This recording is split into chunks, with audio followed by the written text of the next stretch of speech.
La novia de mi roomie ha estado viviendo aquí 3 meses sin pagar renta, y ahora resulta que soy yo quien tiene que irse.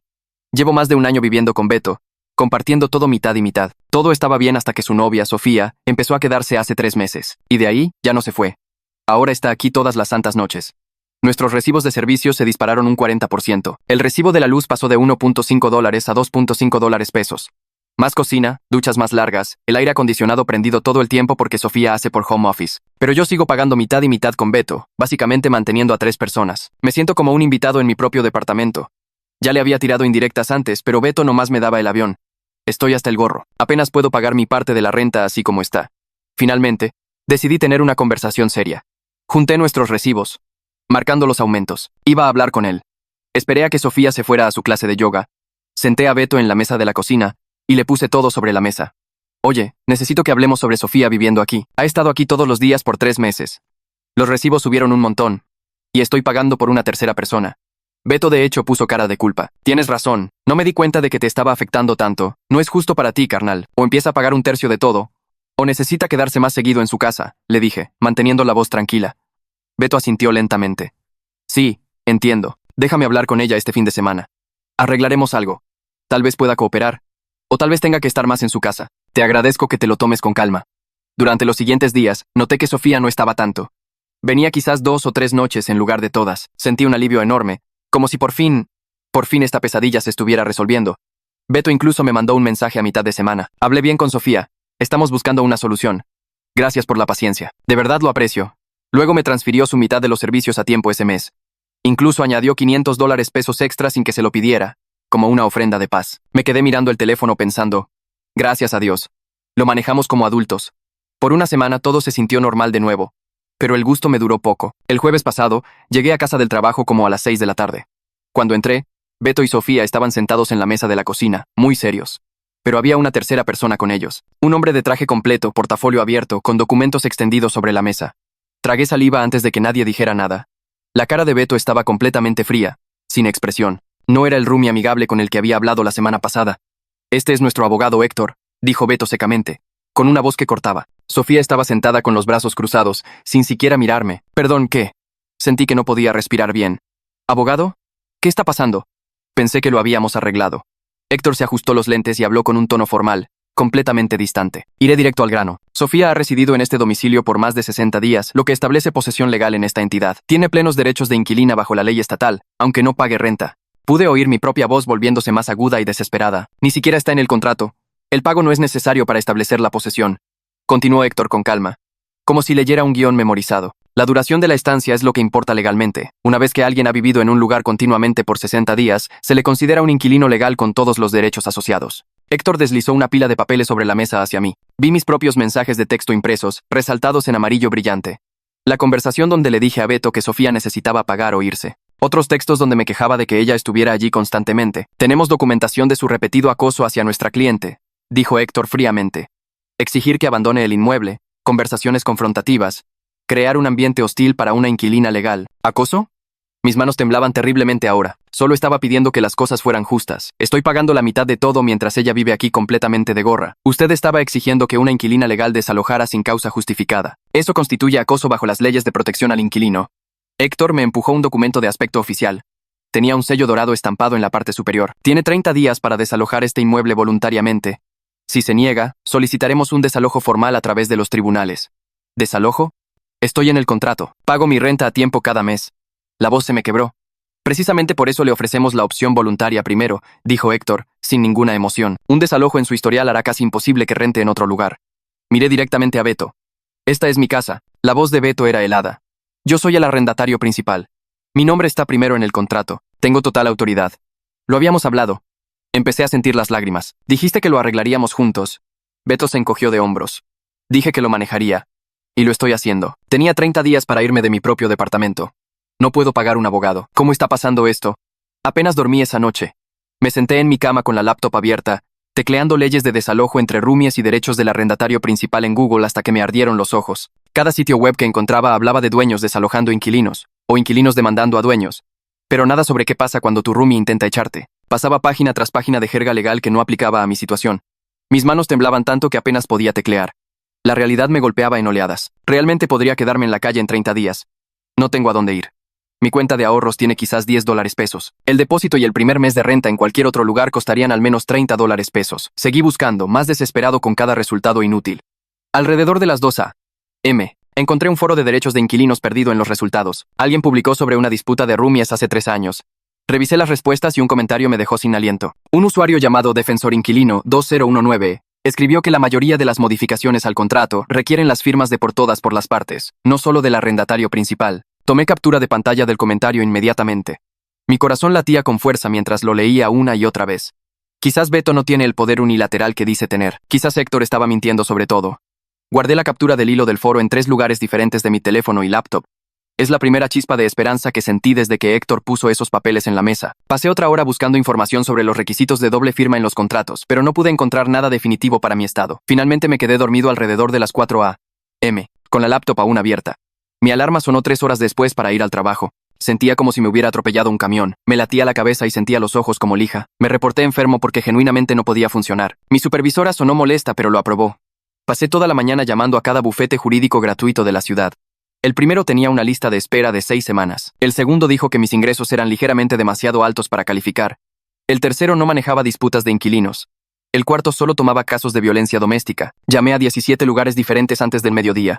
La mayoría tenía respuestas similares. Agendas llenas por semanas. Requisitos de ingresos que apenas superaba por unos pocos miles de pesos. Tipo de caso equivocado. Una asistente legal en una clínica, de hecho, se quedó al teléfono conmigo unos minutos extra. Sonaba genuinamente empática mientras me decía, en corto, que los desalojos de inquilino a inquilino son muy complicados y que realmente necesitaba un abogado de verdad. No solo ayuda legal. Me dio 3 nombres de abogados que manejan disputas de vivienda. Llamé a los 3 de inmediato. El primero no devolvió mi mensaje de voz. La asistente del segundo dijo que no estaban tomando clientes nuevos. El tercero era el licenciado Carlos Montiel. Su asistente me agendó una consulta para la tarde siguiente. La pura consulta costaba $2 pesos. Revisé mi cuenta bancaria 3 veces antes de confirmar la cita. Apenas podía pagarlo, pero no podía permitirme no intentarlo. Pasé el resto del día reuniendo cada documento que pude encontrar. Mi copia del contrato, cada recibo de servicios de los últimos 6 meses. Estados de cuenta mostrando mis pagos de renta. Los papeles que me dio Héctor. Capturas de pantalla de mis conversaciones con Beto. Puse todo en una carpeta y no podía dejar de revisar que todo estuviera allí. Al día siguiente, tomé un descanso largo para comer y manejé a la oficina del licenciado Montiel en el centro. Estaba en un edificio bonito que me hizo sentir aún más fuera de lugar. La sala de espera tenía muebles caros y libros de leyes en las paredes. El LIC. Montiel tendría unos 50 años, cabello canoso y lentes para leer. Me dio la mano y me indicó que me sentara. Le entregué la carpeta y él extendió todo sobre su escritorio. Leyó primero mi contrato, luego los recibos, luego el aviso de desalojo de Héctor. Me quedé sentado sudando la camisa mientras él revisaba todo. Mi futuro entero dependía de lo que estuviera a punto de decirme. Después de lo que pareció 1 hora, pero probablemente fueron 10 minutos, la cara del LIC. Montiel cambió. Me miró con algo parecido al alivio en sus ojos. Golpeó el contrato con el dedo y dijo, «Tu compañero no puede desalojarte unilateralmente. Este contrato requiere las firmas tanto del arrendatario primario como del secundario para cualquier modificación o terminación. Beto necesitaría tu acuerdo o una orden judicial basada en una causa legítima». Casi lloro allí mismo en su oficina. El alivio fue tan intenso que me sentí mareado. Pero entonces el LIC. Montiel siguió hablando y explicó las malas noticias. Aunque tenía un caso sólido, necesitaba presentar una respuesta formal para evitar que Beto siguiera adelante con el desalojo en los tribunales. Su anticipo era de $50 pesos. Sentí cómo se me caía la cara antes de poder evitarlo. $50 pesos bien podrían ser $50 millones dada mi situación financiera. El LIC. Montiel vio mi reacción y su voz se suavizó. Sugirió que podría intentar llenar los papeles yo mismo, pero me advirtió que un solo error podría costarme todo. Los tribunales son muy quisquillosos con el formato, los plazos y el lenguaje legal. Salí de su oficina con una pila de formularios e instrucciones. Me sentía esperanzado y aterrorizado al mismo tiempo. Tenía bases legales para luchar, pero me enfrentaba a Beto, quien aparentemente tenía acceso ilimitado a ayuda legal a través de Héctor. Pasé toda mi hora de comida al día siguiente sentado en mi coche en el estacionamiento del trabajo, llenando formularios judiciales. La terminología legal bien podría ser otro idioma. Palabras como defensa afirmativa, moción de sobreseimiento y queja verificada nadaban frente a mis ojos. Busqué en Google la mitad de los términos solo para entender qué se suponía que debía escribir. 3 días después de la emboscada del abogado, llegué a casa del trabajo alrededor de las 6. Intenté conectarme al Wi-Fi para seguir investigando mi caso, y la contraseña no funcionó. La intenté 3 veces más pensando que la había escrito mal. Entonces me di cuenta de lo que había pasado. Encontré a Beto en la cocina y le pregunté por el Wi-Fi. Apenas levantó la vista de su teléfono y se encogió de hombros. Dijo que yo ya no era un residente permanente, así que no tenía derecho a los servicios del hogar. La crueldad fue tan casual que me dejó sin aliento. Necesitaba internet para presentar mis papeles legales e investigar mi caso. Esto era un sabotaje deliberado. Tomé mi laptop y mis documentos y manejé a la biblioteca pública. Estaba abierta hasta las 8. La bibliotecaria en el mostrador me vio perdido y me preguntó si necesitaba ayuda. Le expliqué que necesitaba presentar documentos judiciales en línea. Fue increíblemente amable y paciente. Me ayudó a escanear todos mis documentos y me mostró cómo usar el portal en línea del tribunal. El sitio web era confuso, pero ella me guió en cada paso. Cuando le di al botón de enviar, sentí que al menos había hecho algo en lugar de solo esperar a que me echaran. Mi teléfono vibró unos minutos después con un correo electrónico del tribunal. Se fijaría una fecha de audiencia dentro de 30 días. A la mañana siguiente en el trabajo, mi supervisora Marisol me llamó a su oficina. Ya había alguien de recursos humanos sentado allí. Se me revolvió el estómago antes de que nadie hablara. La cara de Marisol estaba completamente neutral mientras me decía que se había presentado una queja en mi contra por acoso y hostigamiento a una ex inquilina de mi edificio. Dijo que había evidencia de mensajes amenazantes y contacto no deseado. Estaba despedido con efecto inmediato por violar las políticas de conducta de la empresa. Traté de explicar que no sabía de qué estaban hablando, que debía haber un error, pero Marisol levantó la mano para detenerme. Deslizó una carpeta sobre el escritorio y vi capturas de pantalla de mensajes de texto impresas. Mi número de teléfono estaba en la parte superior de cada una. Los mensajes decían cosas como: vas a pagar por esto. Y no voy a dejar esto así. ¿Y crees que puedes tomar lo que es mío? Mis manos empezaron a temblar mientras los leía porque yo nunca envié nada de eso. La persona de RH me preguntó si reconocía mi número de teléfono y dije que sí, pero que yo no envié esos mensajes, que alguien los había falseado. La cara de Marisol mostraba que no me creía. Dijo que la empresa se tomaba el acoso muy en serio y que no podían arriesgarse a mantener a un empleado que acosaba y amenazaba a la gente. Estaba tratando de pensar con claridad, pero mi cerebro se sentía nublado. Pregunté quién había presentado la queja y Marisol dijo que no podía compartir esa información por privacidad. La persona de RH comenzó a hablar sobre mi finiquito y la devolución de mi tarjeta de acceso. Todo se movía demasiado rápido. Seguridad apareció en la puerta en menos de 5 minutos. Un guardia que había visto por ahí durante 2 años me acompañó de regreso a mi escritorio mientras la gente me miraba. Agarré mi taza de café, una foto enmarcada, algunos bolígrafos. Todo cupo en una pequeña caja de cartón. Mi compañero Javier observaba desde el otro lado de la sala, pero no dijo nada. La caminata por la oficina pareció durar una eternidad. Todos saben lo que pasa cuando seguridad escolta a alguien. Podía sentir sus ojos siguiéndome hasta el elevador. El estacionamiento estaba casi vacío, ya que era media mañana. Me senté en mi coche sosteniendo la caja en mi regazo. Mis manos no dejaban de temblar. Me quedé mirando el edificio de oficinas durante quizás 20 minutos, solo tratando de procesar lo que había pasado. Entonces lo entendí. Sofía, tenía que ser obra de Sofía, debió haber alterado esas capturas de pantalla de alguna manera, hizo que pareciera que los mensajes venían de mi número. Ella me reportó a mi empresa como la víctima de acoso. Ya no solo intentaban desalojarme, estaban destruyendo mi vida entera. Mis ingresos, mi historial laboral, mi reputación profesional. Arranqué el coche, pero no fui a una cafetería. Me senté en el estacionamiento tratando de decidir mi próximo movimiento. Necesitaba el dinero del anticipo del LIC, Montiel más que nunca. Pero acababa de perder mi fuente de ingresos. Mi cuenta de ahorros tenía quizás $10. Mi tarjeta de crédito ya tenía un saldo.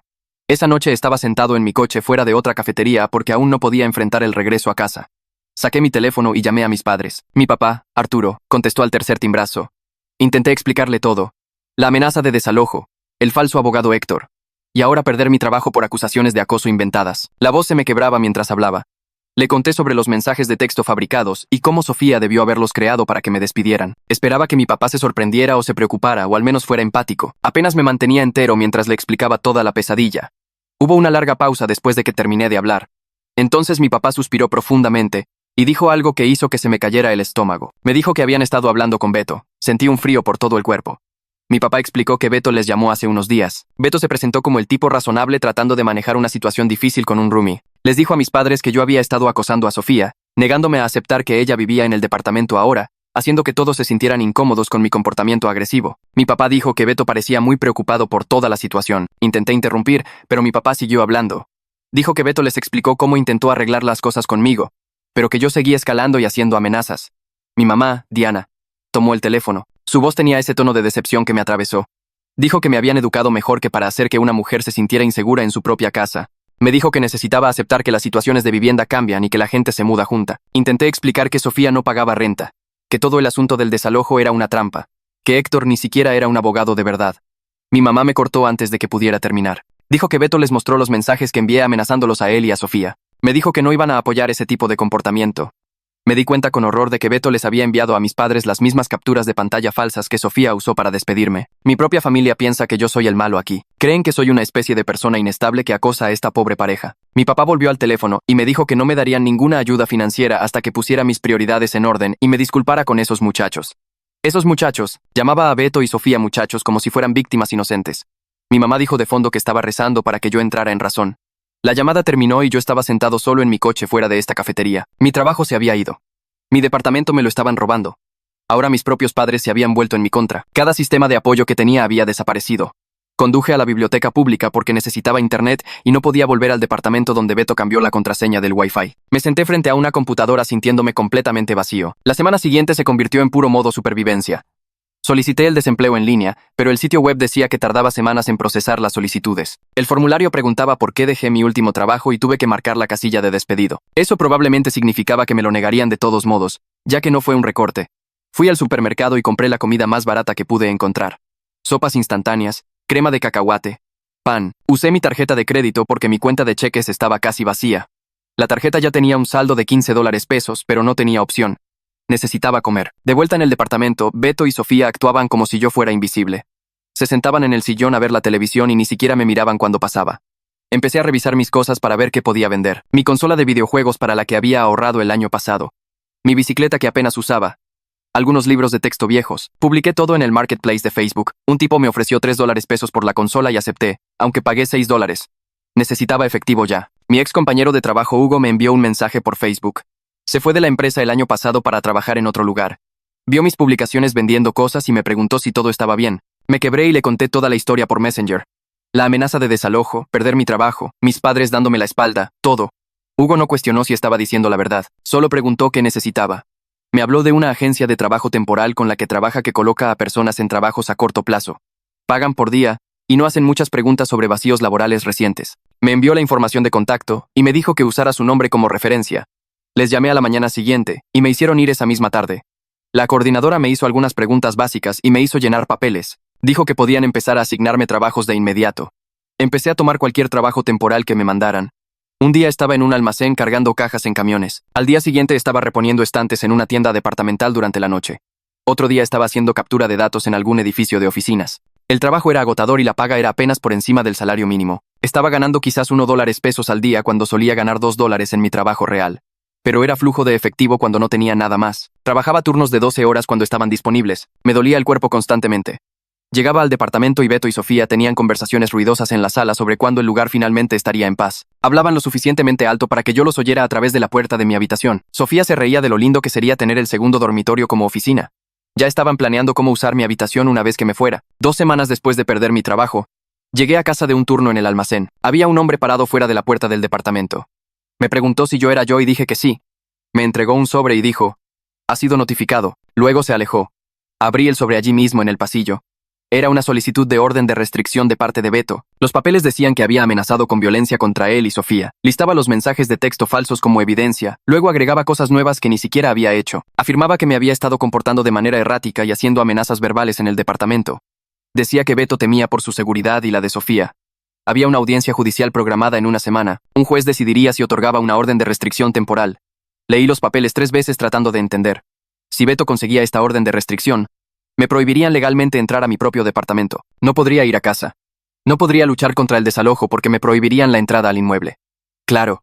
Ese es su plan. Crear una crisis legal que me obligara a salir antes de la audiencia de desalojo, donde yo podría tener una oportunidad. Estoy parado en el pasillo sosteniendo estos papeles y puedo oír a Beto y Sofía hablando y riéndose dentro del departamento.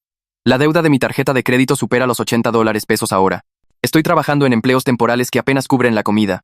No tengo apoyo familiar ni un abogado real. En una semana un juez podría prohibirme la entrada a mi propia casa. Me quedé allí leyendo los papeles de la orden de restricción una vez más, y algo hizo clic en mi cerebro sobre los tiempos. La audiencia de desalojo estaba programada para dentro de 3 semanas. Si Beto consigue que aprueben esta orden de restricción la próxima semana, no me permitirán estar a menos de 100 metros del departamento. No podré reunir mis documentos, reunirme con ningún abogado, ni siquiera presentarme a impugnar el desalojo. No solo está tratando de asustarme, está tratando de bloquearme antes de que pueda contraatacar en el tribunal. Doblé los papeles y me los metí en el bolsillo. El estado de cuenta de mi tarjeta de crédito mostraba $82.47 de deuda. La agencia temporal me pagó $1 ayer por un turno de 8 horas en el almacén. Las cuentas ya no salían. Bajé a mi coche porque no podía volver a entrar a ese departamento en ese momento. Me senté en el asiento del conductor y busqué el número de la oficina del LIC. Montiel en mi teléfono. Su secretaria contestó, y le pregunté si podía ir mañana por la mañana.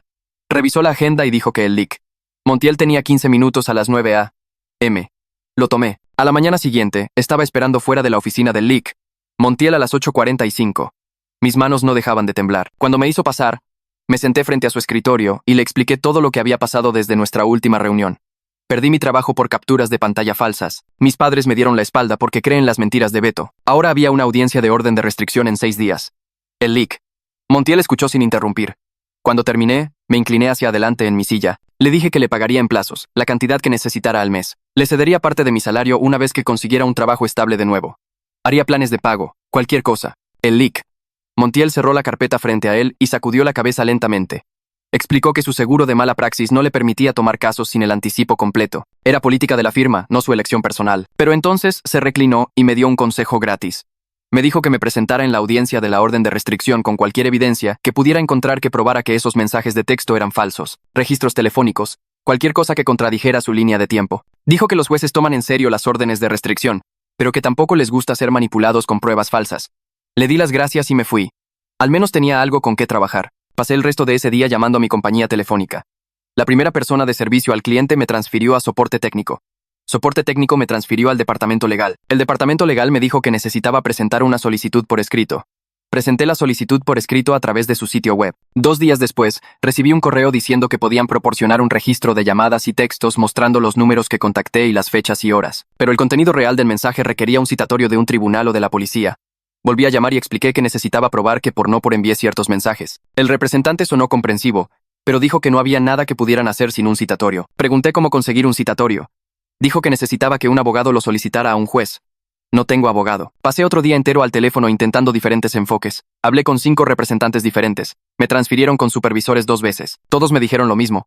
El contenido del mensaje necesita un citatorio. Podía obtener el registro básico que mostraba que envié mensajes al número de Beto en ciertas fechas, pero no podía probar lo que esos textos realmente decían. Las capturas de pantalla que Beto tenía podían mostrar cualquier cosa. Mi registro telefónico básico no probaría definitivamente que eran falsas. Imprimí el registro de todos modos porque era todo lo que tenía. 3 días antes de la audiencia, estaba trabajando en un turno nocturno reponiendo estantes en un supermercado. Salí a las 6 a.m. y conduje de regreso al departamento. Me senté en mi coche en el estacionamiento porque todavía no podía lidiar con entrar. Saqué todos los documentos que había estado cargando. El aviso de desalojo. La petición de orden de restricción. Los recibos de servicios que originalmente reuní para mostrarle a Beto los aumentos de costos. Mis registros telefónicos. Todo estaba esparcido en el asiento del copiloto y el tablero. Tomé uno de los recibos de servicios y lo miré fijamente. Algo se veía raro, pero no podía descifrar qué. Entonces lo vi. El recibo estaba a nombre de Por Sofía, pero la dirección no era nuestro departamento. Era una calle completamente diferente al otro lado de la ciudad, en la zona sur. Tomé mi teléfono y busqué la dirección en Google. Era un lugar real, un complejo de departamentos llamado Jardines del Río. Revisé más papeles esparcidos por mi coche. Había un estado de cuenta de una tarjeta de crédito que debió haberse mezclado con mis cosas de alguna manera. También estaba dirigido a Sofía en esa misma dirección de la zona sur. Mis manos comenzaron a temblar mientras abría el sitio web del registro de la propiedad del condado en mi teléfono. Escribí el nombre completo de Sofía. Los resultados mostraban su residencia registrada para fines fiscales en la dirección de Jardines del Río. No nuestro departamento, la dirección donde supuestamente había estado viviendo durante 3 meses y había establecido posesión legal. Me quedé allí mirando la pantalla de mi teléfono mientras todo empezaba a tener sentido. Abrí una nueva pestaña del navegador y comencé a buscar sitios web de leyes de inquilinos nuevamente. Cada sitio legal decía lo mismo. La posesión no se trata solo de quedarse en algún lugar durante 60 días. Se trata de establecer ese lugar como tú por residencia principal. Tu hogar principal donde vives, recibes correo y pagas cuentas. Si alguien mantiene y paga la renta de un departamento diferente todo el tiempo, nunca establece realmente la posesión en el segundo lugar. Son solo un invitado. Todo el argumento legal de Héctor sobre que Sofía era una inquilina legal se basaba en una mentira. Ella nunca vivió en nuestro departamento como su residencia principal. Se estaba quedando mientras mantenía su verdadero departamento al otro lado de la ciudad. Pasé el resto de ese día y noche investigando todo lo que pude encontrar sobre los requisitos de residencia principal. Todavía estaba sentado en mi coche al mediodía leyendo sitios web legales en mi teléfono. Conduje a la biblioteca y usé sus computadoras para imprimir los estatutos estatales relevantes sobre los derechos de los inquilinos y las definiciones de residencia principal. Para las 3 a.m., tenía una carpeta llena de documentación y finalmente entendí lo que había pasado. Héctor no solo estaba equivocado sobre la ley. Mintió deliberadamente sabiendo que Sofía mantenía otra residencia. La audiencia es a las 9 a.m. No he dormido, pero me siento más enfocado de lo que he estado en semanas. Me puse la única camisa decente que tengo que no está arrugada. Conduje al juzgado y pasé por seguridad. La sala del tribunal era pequeña, con quizás 20 asientos. Beto ya estaba allí con un hombre diferente de traje. No era Héctor esta vez. Un abogado de verdad. Me senté en el lado opuesto de la sala. Cuando el juez llamó nuestro caso, ambos nos pusimos de pie. El abogado de Beto presentó primero los mensajes de texto fabricados. Le mostró al juez capturas de pantalla impresas de mí supuestamente amenazando a Beto y Sofía. Luego Beto subió al estrado y testificó sobre mi comportamiento amenazante y lo asustados que estaban él y Sofía. Es bueno fingiendo sinceridad. El juez escuchó y tomó notas. Cuando fue mi turno, me acerqué con mi carpeta. Mi voz temblaba al principio, pero me obligué a hablar con claridad. Presenté el recibo de servicios dirigido a Sofía en la dirección diferente. Luego el estado de cuenta de la tarjeta de crédito. Luego los registros de propiedad que mostraban esa dirección como su residencia registrada. El juez levantó la vista de sus notas con interés. Le pidió al abogado de Beto que explicara por qué Sofía tenía cuentas activas en una dirección diferente si había estado viviendo en nuestro departamento. El abogado no esperaba esto. Revolvió sus papeles y comenzó a hablar sobre cómo Sofía estaba en transición entre residencias durante ese periodo. Lo interrumpí y señalé que las fechas en el recibo de servicios mostraban que ella estaba pagando luz y gas en la otra dirección durante los mismos meses exactos en que Héctor afirmó que ella estableció la posesión en nuestro lugar. No puedes establecer posesión en un lugar mientras mantienes y pagas activamente por una residencia completamente diferente como tu hogar principal. El juez miró al abogado de Beto y le preguntó si tenía documentación que probara que Sofía realmente vivió en nuestro departamento como su residencia principal durante esos 3 meses. El abogado admitió que no tenía esa documentación con él hoy. El juez no desestimó la petición de orden de restricción, pero tampoco la concedió. Dijo que posponía la audiencia por 2 semanas y ordenaba a ambas partes proporcionar documentación adicional sobre la residencia real de Sofía durante el periodo relevante. Quería registros de servicios, contratos de arrendamiento, recibos de correo, cualquier cosa que probara dónde vivía realmente. Salí de ese juzgado sintiendo esperanza por primera vez en semanas. Conduje directamente a la dirección del recibo de Sofía. Jardines del Río era un complejo de departamentos decente con alberca y estacionamiento. Caminé hasta que encontré el número del edificio de su correo. Había un directorio de buzones en el vestíbulo. El nombre de Sofía estaba claramente impreso junto al departamento 2847. Tomé fotos de todo con mi teléfono. El exterior del edificio, el directorio de buzones, el número del departamento en la puerta. Luego esperé afuera, cerca del estacionamiento. Alrededor de las 6 p.m., una mujer de unos 50 años salió paseando a un perro. Me acerqué a ella con cuidado y le pregunté si vivía en el edificio.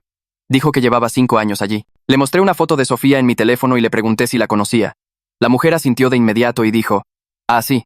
Es la chica del 2847 que trabaja desde casa. La había visto entrar y salir durante meses». Le pregunté si sabía algo más. La mujer mencionó que Sofía se quejó hace una semana sobre el roomie molesto de su novio que no los dejaba en paz. Se me revolvió el estómago, pero le di las gracias y anoté el número de su departamento por si necesitaba una declaración de testigo más tarde. Pasé los siguientes 2 días volviendo a ese complejo a diferentes horas. Vi el coche de Sofía en el estacionamiento 2 veces. Lo fotografié con el edificio de departamentos visible en el fondo, mostrando la fecha y la hora. Hablé con 2 vecinos más que confirmaron que ella vivía allí. Uno mencionó verla casi todas las tardes. Al 4.º día fui a las oficinas de la compañía de servicios en persona. Llené formularios de solicitud formal para obtener registros que mostraran la actividad de la cuenta de Sofía en la dirección de Jardines del Río. Costó $500 por el procesamiento express, que apenas podía pagar, pero lo pagué con mi tarjeta de crédito. En una semana recibí sobres gruesos de la compañía de electricidad, la compañía de gas y el proveedor de internet. Cada uno de ellos mostraba que Sofía mantuvo cuentas activas en Jardines del Río durante todo el periodo de 3 meses que Beto afirmó que estaba estableciendo la posesión en nuestro departamento. Los recibos mostraban patrones de uso regulares. Alguien definitivamente estaba viviendo allí y usando servicios todo el tiempo. Estaba pagando por electricidad, gas e internet en su departamento real mientras supuestamente vivía en el nuestro. Reuní cada pieza de evidencia que había recolectado durante la última semana y conduje directamente a la oficina del licenciado Carlos Montiel. Mis manos temblaban mientras cargaba la carpeta llena de recibos de servicios, declaraciones de vecinos, fotografías y recibos de correo. La secretaria me reconoció y me hizo pasar sin hacerme esperar. El leak. Montiel levantó la vista de su escritorio cuando entré, probablemente esperando malas noticias por mi expresión. Dejé caer la carpeta sobre su escritorio y solo dije, encontré algo grande. La abrió y comenzó a revisar los documentos uno por uno. Toda su actitud cambió mientras leía. Vio los recibos de servicios que mostraban las cuentas activas de Sofía en Jardines del Río durante los meses exactos en que Héctor afirmó que vivía en nuestro departamento. Estudió las fotografías de su nombre en el buzón. Leyó las declaraciones de los vecinos confirmando que vivía allí y trabajaba desde casa en esa dirección. El leak. Montiel se reclinó en su silla y soltó un silbido bajo. Me dijo que esto ya no era solo un intento fallido de echarme. Esto era fraude. Héctor se paró en mi cocina presentándose como abogado cuando no tenía licencia para ejercer. Hizo afirmaciones falsas sobre el estatus de inquilina de Sofía. Usó evidencia inventada para amenazarme con una expulsión ilegal de mi casa. El leak. Montiel dijo que esto podría ser criminal. Sentí que se me oprimía el pecho con algo que podría ser esperanza por primera vez en semanas. El leak. Montiel siguió hojeando los documentos y sacudiendo la cabeza. Señaló que Héctor me dio una tarjeta de presentación que decía ser abogado. Presentó documentos legales con sellos de aspecto oficial. Hizo afirmaciones específicas sobre la ley de inquilinos que eran completamente erróneas. El leak. Montiel explicó que fingir ser abogado, usurpación de funciones, es un delito grave en nuestro estado. Si a eso le sumas el fraude, la evidencia falsa, las amenazas de expulsarme ilegalmente de mi casa. Estábamos hablando de posibles cargos criminales. Me preguntó si todavía tenía la tarjeta de presentación de Héctor. La saqué de mi cartera, donde la había guardado como una especie de recordatorio terrible. El leak. Montiel le sacó una copia allí mismo en su oficina. El leak. Montiel se inclinó hacia adelante y su voz se puso muy seria. Dijo que tomaría mi caso con un acuerdo de pago donde él cobraría de lo que ganáramos. Ya no solo estábamos luchando contra el intento de desalojo. Íbamos tras Beto, Sofía y Héctor por planear un fraude juntos, intentar echarme ilegalmente y por el acto de falso abogado de Héctor. El leak. Montiel explicó que tenía motivos para una demanda contra los tres, pero primero, necesitábamos reportar a Héctor al colegio de abogados que licencia a los profesionistas. Dijo que se toman muy en serio a los falsos abogados. También pensó que deberíamos hablar con la policía porque esto podría ser más que un caso civil. Esto podría implicar cargos criminales. Pregunté qué seguía y el leak. Montiel comenzó a hacer una lista. Moción de urgencia para desestimar el caso de desalojo basada en el fraude. Queja formal ante el colegio de abogados sobre Héctor con copias de todo. Denuncia policial sobre las amenazas y el falso asesoramiento legal. Y luego presentamos nuestra propia demanda contra los tres por daños y perjuicios. Estimó que estábamos hablando de cientos de miles de pesos en daños potenciales entre mis salarios perdidos, el daño moral, los costos legales y los daños punitivos por lo grave de su comportamiento. Apenas podía procesar lo que decía. Hace una hora, estaba ahogado en deudas y enfrentando quedarme en la calle. Ahora tenía un abogado real que me creía y quería contraatacar. El leak. Montiel comenzó a trabajar de inmediato. Abrió formularios legales en su computadora y comenzó a llenarlos mientras me hacía preguntas. Necesitaba fechas exactas de todo. ¿Cuándo se presentó Héctor como el abogado de Beto? ¿Qué afirmaciones específicas hizo sobre la ley de inquilinos? ¿Qué documentos me mostró? ¿Qué amenazas hizo? Respondí todo lo más claro que pude recordar. El leak. Montiel tecleaba rápido y seguía murmurando sobre lo obvio que era el fraude. Imprimió la moción de urgencia para desestimar el proceso de desalojo y era gruesa, quizás 15 páginas. Había adjuntado copias de toda mi evidencia sobre el departamento real de Sofía, los recibos de servicios que mostraban que pagaba luz e internet en otro lugar, las declaraciones de los vecinos, las fotografías, todo lo que probaba que ella nunca vivió con nosotros como su hogar principal. El leak. Montiel también preparó la queja formal al colegio de abogados sobre Héctor. Incluyó la tarjeta de presentación que me dio, copias de los documentos que Héctor presentó mientras afirmaba ser abogado, mi declaración sobre lo que sucedió en esa horrible reunión en la cocina. El leak. Montiel explicó que el colegio investiga a personas que ejercen la abogacía sin licencia, usurpación de profesión. Si encuentran culpable a Héctor, podría enfrentar cargos criminales. El leak. Montiel presentó todo electrónicamente desde su oficina. Lo vi presionar enviar en la moción de urgencia, luego enviar en la queja al colegio. Cada clic se sentía como si finalmente estuviera contraatacando en lugar de solo recibir golpes. El leak. Montiel imprimió copias de todo para mis archivos. Me dijo que las guardara en un lugar seguro, quizás también hiciera copias de seguridad digitales. Esta era nuestra evidencia y no podíamos perderla. 3 días después de que el leak, Montiel presentara la queja, recibí una llamada de un número desconocido. Una mujer se presentó como investigadora del colegio de abogados. Dijo que habían recibido mi queja sobre Héctor y querían hablar conmigo. Aparentemente, Héctor ya estaba en su radar por ejercer sin licencia. No era su primera vez haciendo esto. Mi queja, combinada con la evidencia detallada que proporcionó el leak. Montiel desencadenó una investigación inmediata. La investigadora me preguntó si podía ir a su oficina a dar una declaración. Pedí tiempo libre en mi trabajo temporal y fui a verla al centro. Su oficina era pequeña y sencilla, con archivadores por todas partes.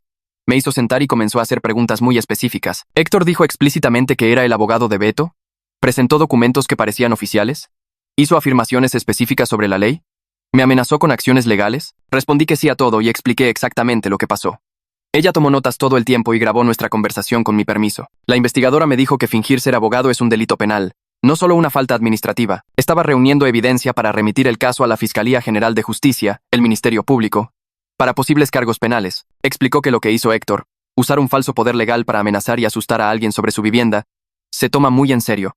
La vivienda es un área protegida por la ley. No puedes usar fraudes y amenazas legales falsas para obligar a alguien a salir de su casa.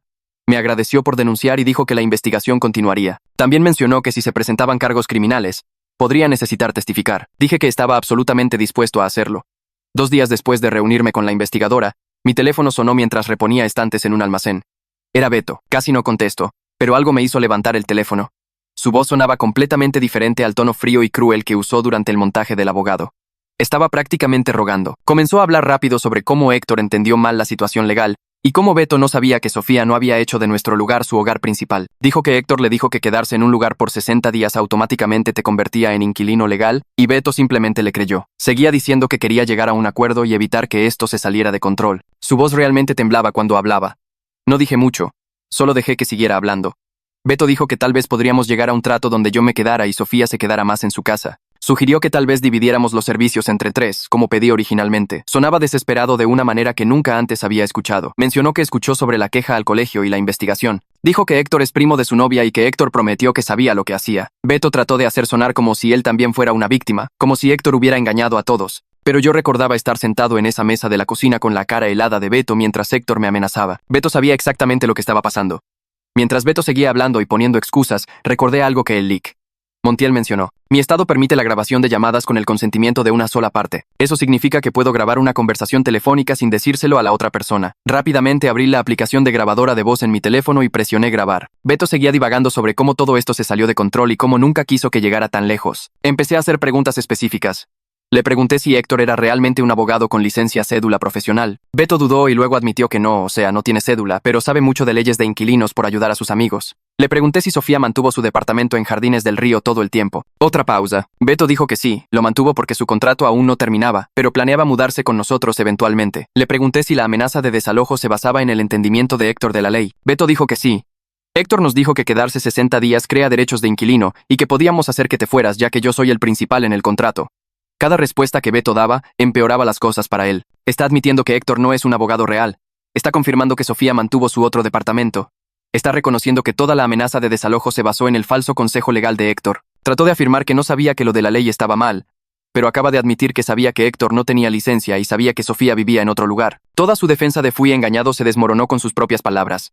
Seguía haciendo preguntas con calma y dejándolo hablar. Para cuando terminó la llamada, tenía una grabación de 20 minutos de Beto admitiendo cada hecho clave que destruía su caso. A la mañana siguiente, me reuní con el Lic. Montiel en su oficina y le puse la grabación. La escuchó completa con los ojos cada vez más abiertos.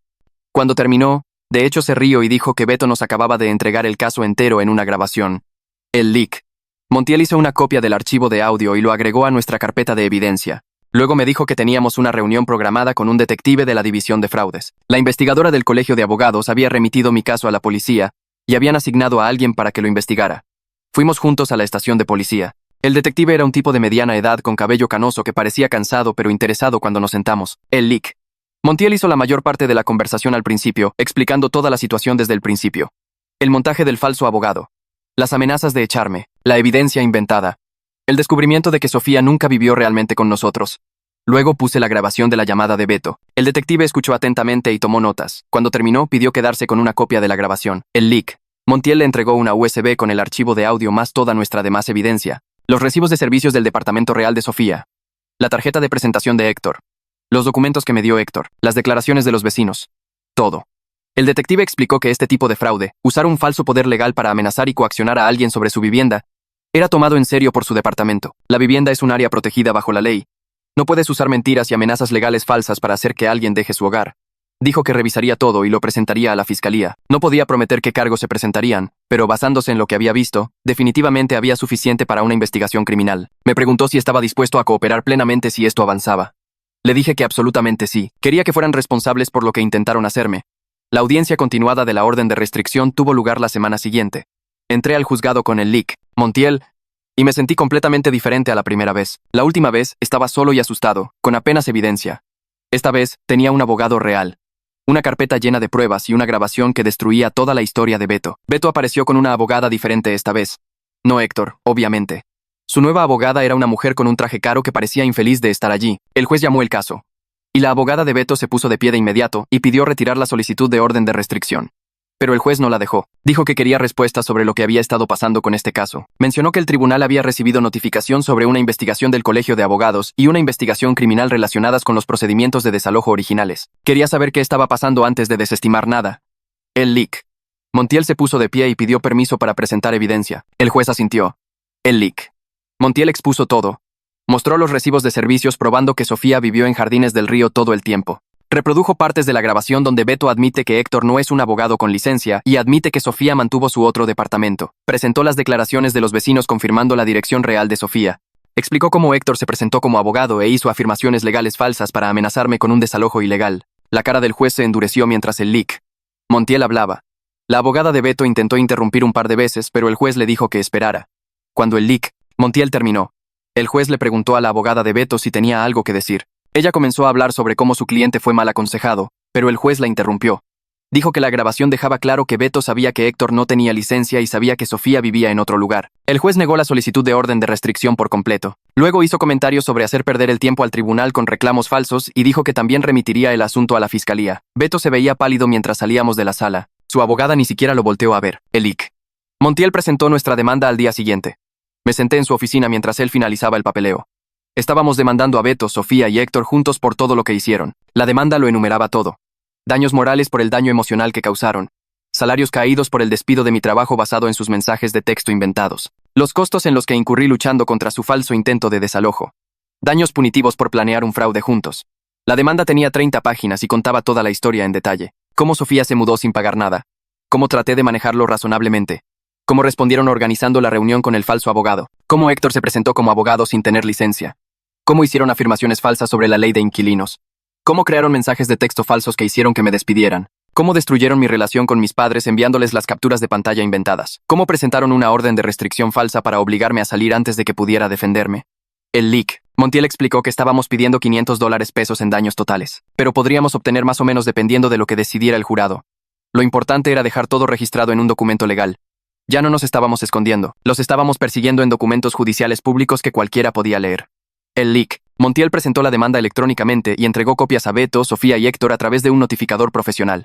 Ahora todos sabían oficialmente que estaban siendo demandados. En una semana me entregaron papeles en mi departamento. Un notificador me dio un sobregrueso y me hizo firmar de recibido. Dentro había una oferta de acuerdo de la abogada de Beto. La leí con las manos temblando un poco. Querían arreglar todo antes de que llegara a la etapa de descubrimiento de pruebas y declaraciones juradas. El descubrimiento es donde ambas partes tienen que entregar toda su evidencia y responder preguntas bajo juramento. Las declaraciones son donde los abogados interrogan a las personas mientras están bajo juramento. Beto claramente no quería que nada de eso sucediera. La oferta era de $150. A cambio, tenía que aceptar mudarme voluntariamente dentro de 60 días y firmar un papel diciendo que no hablaría sobre lo que pasó. El dinero se pagaría en una sola exhibición dentro de los 10 días posteriores a la firma. Llamé a Lick. Montiel de inmediato y le leí la oferta por teléfono. Se quedó callado por un minuto y luego dijo que debíamos reunirnos para discutirlo. Conduje a su oficina esa misma tarde. El Lick. Montiel tenía la oferta de acuerdo impresa en su escritorio. Explicó que $150 no era mal dinero, especialmente para alguien en mi situación financiera. Pero él creía que podíamos obtener mucho más si seguíamos adelante con la demanda. La evidencia estaba fuertemente a nuestro favor. Teníamos la grabación de las admisiones de Beto. Teníamos pruebas de que Sofía nunca vivió con nosotros. Teníamos documentación del acto de falso abogado de Héctor. Además, había una investigación criminal en curso al mismo tiempo, lo que ponía aún más presión sobre ellos para llegar a un acuerdo. El consejo del Lick. Montiel fue que probablemente podríamos obtener el doble o el triple de esa cantidad si contraofertábamos y mostrábamos que íbamos en serio a juicio. También señaló que por hacerme por mudar no debería ser parte de ningún acuerdo. Yo soy el que fue agraviado aquí. ¿Por qué tendría yo que dejar mi casa?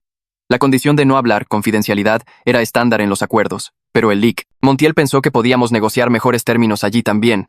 Sugirió que rechazáramos esta oferta y enviáramos nuestras propias demandas. Confío en el juicio del Lick. Montiel. Ha tenido razón en todo hasta ahora. Le dije al Lick. Montiel que rechazaba su oferta. No voy a encubrir lo que me hicieron. Y definitivamente no me voy a mudar de mi propio departamento después de todo por lo que me hicieron pasar. El Lick. Montiel asintió y comenzó a teclear de inmediato en su laptop. Estaba redactando nuestra contrademanda allí mismo mientras yo observaba. $500 en daños. Que Beto y Sofía se muden dentro de 30 días. No yo. Admisiones por escrito de todo el esquema de fraude que pueda mostrar a mis padres y a mi antiguo empleador. Y absolutamente ningún acuerdo de confidencialidad. No vamos a negociar mi silencio. El Lick. Montiel imprimió la contrademanda y me hizo revisarla antes de enviarla. El lenguaje era claro y directo. No estábamos pidiendo. Estábamos exigiendo. Se la envió por correo electrónico a la abogada de Beto esa misma tarde. Salí de su oficina sintiendo que finalmente tenía algo de poder de vuelta en esta situación. La semana siguiente trajo noticias que cambiaron todo. El Lick. Montiel me llamó un miércoles por la mañana sonando lleno de energía. La Fiscalía General de Justicia acababa de presentar cargos criminales contra Héctor por usurpación de funciones y fraude. Ahora era oficial. Héctor enfrentaba un proceso penal real por fingir ser abogado y usar esa falsa autoridad para amenazarme. Los cargos incluían fraude, usurpación de profesión e intento de desalojo ilegal. El Lick. Montiel explicó que esto ponía una presión enorme sobre Beto y Sofía porque estaban conectados al caso criminal de Héctor. La noticia se extendió rápidamente por la comunidad legal local. El Lick.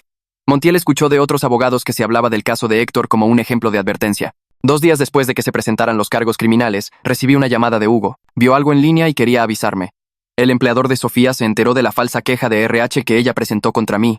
Alguien en mi antigua empresa debió haber hablado con alguien en la suya. Conexiones del mundo corporativo. El empleador de Sofía lanzó una investigación interna sobre si Sofía había fabricado evidencia y presentado una falsa queja de acoso para dañar la carrera de alguien. La investigación tomó menos de una semana. Sofía fue despedida por falta grave de conducta y violaciones éticas. Hugo me envió una captura de pantalla de una publicación de alguien que trabaja en la empresa de Sofía hablando sobre el despido. La ironía no se me escapó. Ella me despidió con pruebas falsas y ahora está despedida por hacer pruebas falsas.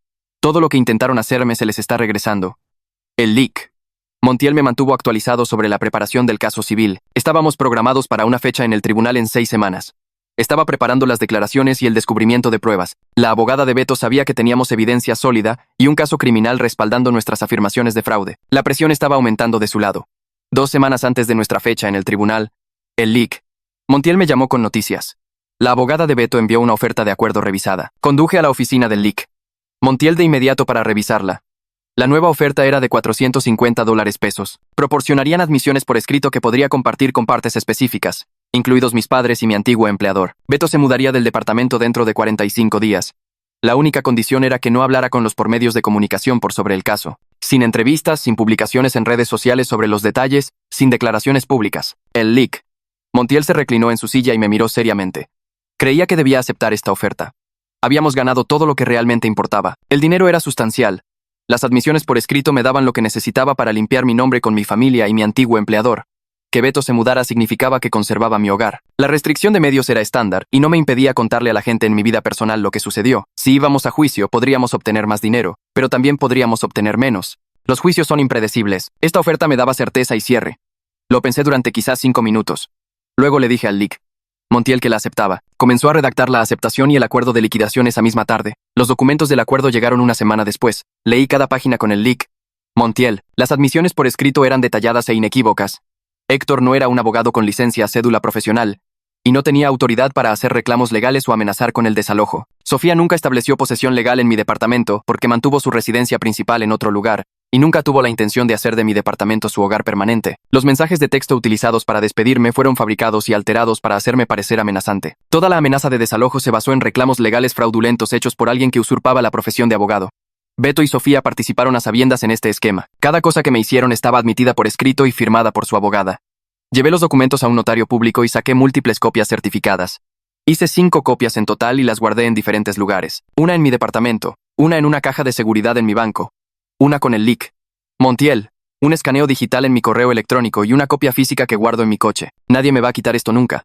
Le escribí una larga carta a mis padres explicando todo lo que realmente pasó. Adjunté copias de los documentos del acuerdo y las admisiones por escrito. La envié por correo certificado para saber que la recibirían.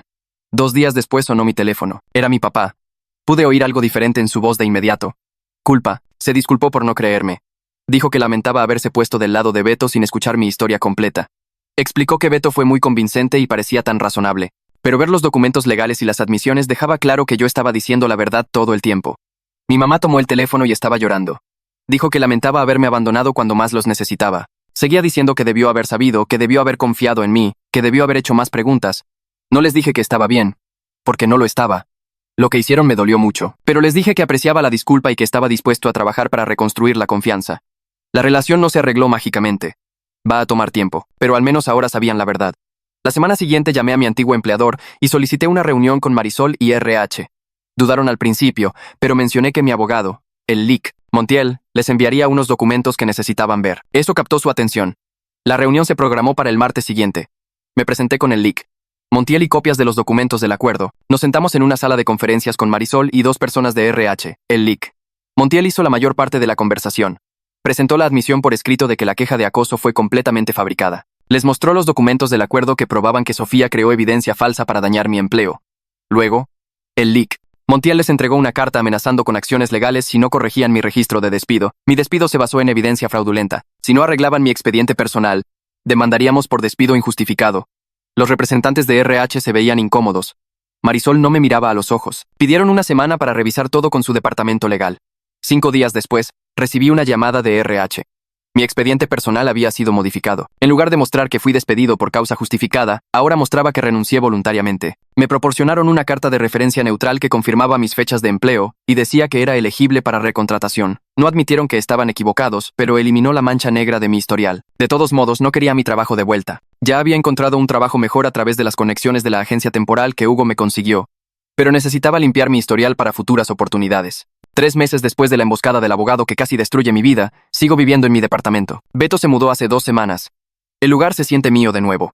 Usé el dinero del acuerdo para pagar una gran parte de la deuda de mi tarjeta de crédito. He vuelto a tener ahorros.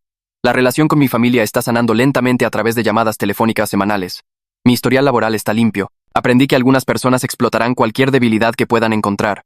Pero también aprendí que luchar contra el fraude es posible.